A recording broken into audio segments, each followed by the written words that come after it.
നമസ്കാരം. ഞാൻ കൃഷ്ണദാസ്, ആഞ്ജനേയ ജ്യോതിശാലയം. മനോജവം മാരുതതുല്യവേഗം ജിതേന്ദ്രിയം ബുദ്ധിമതാം വിരിഷ്ടം വാദാത്മകം വാനര്യോധം മുഖ്യം ശ്രീരാമദൂതം ശിരസാ നമാമി. ഇന്നിവിടെ പറയാൻ പോകുന്നത് മേടം രാശി മുതൽ മീനം രാശി വരെയുള്ള രാശികളിൽ അടങ്ങുന്നതായ 27 നക്ഷത്രങ്ങളുടെ സവിശേഷതയാണ്.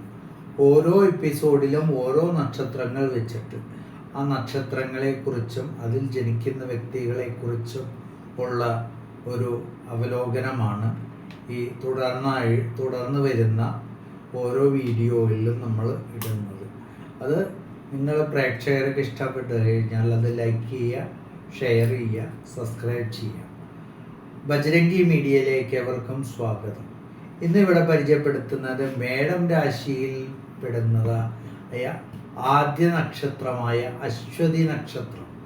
അശ്വതി നക്ഷത്രത്തെക്കുറിച്ച് പറയുമ്പോൾ കേതുവാണ് നക്ഷത്രാധിപൻ.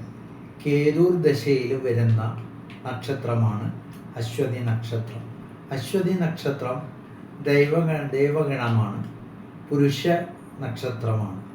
അശ്വതി നക്ഷത്രത്തിൽ പെടുന്ന വ്യക്തികൾ സൗന്ദര്യത്തിന് താല്പര്യം കൊടുക്കുന്നവരും അതുപോലെ തന്നെ സാമർഥ്യമുള്ളവരും സ്വന്തം കാര്യം ചെയ്യാൻ പ്രാപ്തരായവരും വിദ്യാസമ്പന്നരും അവസരോചിതമായിട്ട് പെരുമാറുന്ന വ്യക്തികളും പുറമേ നല്ല ഒരു പെരുമാറ്റം നടത്തുന്ന, അതായത് ഔദ്യോഗികപരമായിട്ടാണെങ്കിലും പുറമേയുള്ള ആൾക്കാരായിട്ടാണെങ്കിലും എല്ലാം നല്ല ഒരു പെരുമാറ്റം കാഴ്ചവെക്കുകയും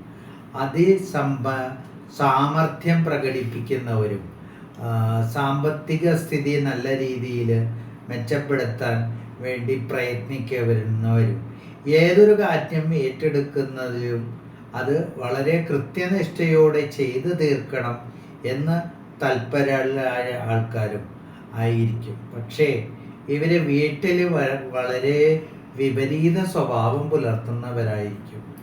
ഇവര് വളരെ സ്ട്രിക്റ്റ് ആയിരിക്കും എല്ലാ കാര്യത്തിലും. അതുപോലെ പെട്ടെന്ന് ദേഷ്യപ്പെടുകയും സ്നേഹമുള്ളവരാണെങ്കിൽ കൂടി കാര്യങ്ങൾ വെട്ടിത്തുറന്ന് പറയുന്ന ഒരു പ്രകൃതമുള്ളതിനാൽ ഇവർക്ക് സ്വതവേ ശത്രുക്കളുടെ എണ്ണം വർദ്ധിച്ചുകൊണ്ടിരിക്കും. ആരും തന്നെ ഇവരുടെ വാക്കുകൾ ഇഷ്ടപ്പെടാത്ത, അതായത് പുറമേ കാണുന്ന സ്വഭാവമല്ലിക്കില്ല സ്വന്തം ഗൃഹത്തിൽ ഇവര് പറയുന്നതും പ്രവർത്തിക്കുന്നതും. അതുകൊണ്ട് തന്നെ സ്വജനങ്ങൾ തന്നെ ശത്രുക്കളായി മാറുന്ന ഒരവസ്ഥയുണ്ടാവും. ഇവർക്ക് ഏതൊരു കാര്യവും മനസ്സിൽ വെച്ചുകൊണ്ടിരിക്കില്ല, കാര്യങ്ങൾ അപ്പാപ്പ പറഞ്ഞുകൊണ്ടിരിക്കുന്ന ഒരവസ്ഥയാണ്. ഇവരെ പ്രധാനമായിട്ടും ഹൃദയ സംബന്ധമായ രോഗങ്ങളും അതുപോലെ തന്നെ ജീവിതശൈലി രോഗങ്ങളും പെട്ടെന്ന് പിടിപെടാനുള്ള സാധ്യതയുണ്ട്. ഇവർക്ക് പ്രധാനമായിട്ടും ഗണപതി എന്ന് പറയുന്ന ദേവതയും അതുപോലെ ഭദ്രകാളി എന്ന് പറയുന്ന ദേവതയും ആരാധിക്കുന്നത് വളരെ ഗുണകരമായിരിക്കും. അതുപോലെ തന്നെ രോഗാവസ്ഥ കാര്യങ്ങൾ വരുമ്പോൾ മഹാദേവന് വഴിപാട് കൊടുക്കുന്നത് വളരെ ഗുണപ്രദമായിരിക്കും.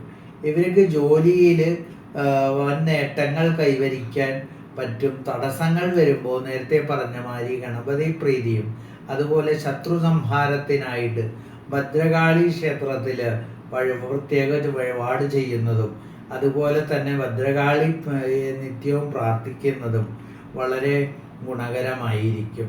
ഇവർക്ക് ഇവരുടെ കുട്ടികൾക്ക് ഇവർ വളരെ ആത്മാർത്ഥമായിട്ട് കാര്യങ്ങൾ ചെയ്യുമെങ്കിലും കുട്ടികൾക്ക് തിരിച്ച് ഇവരോട് ആദരവും സ്നേഹവും കുറഞ്ഞിരിക്കുന്ന ഒരു അവസ്ഥയായിരിക്കും. കുടുംബത്തിൽ എന്തെല്ലാം കാര്യങ്ങൾ നമ്മൾ അനുകൂലമാകണമെന്ന് വിചാരിച്ചാലും അതെല്ലാം പ്രതികൂലമാവും. അതിനെ നേരത്തെ പറഞ്ഞ മാതിരി തുറന്നടിച്ച് പറയുന്ന ഒരു പ്രകൃതമായതിനാലാണ്. അപ്പോൾ അടുത്ത എപ്പിസോഡിൽ വേറൊരു അടുത്ത ഭരണി നക്ഷത്രവുമായിട്ട് വരുന്നതായിരിക്കും. നന്ദി, നമസ്കാരം.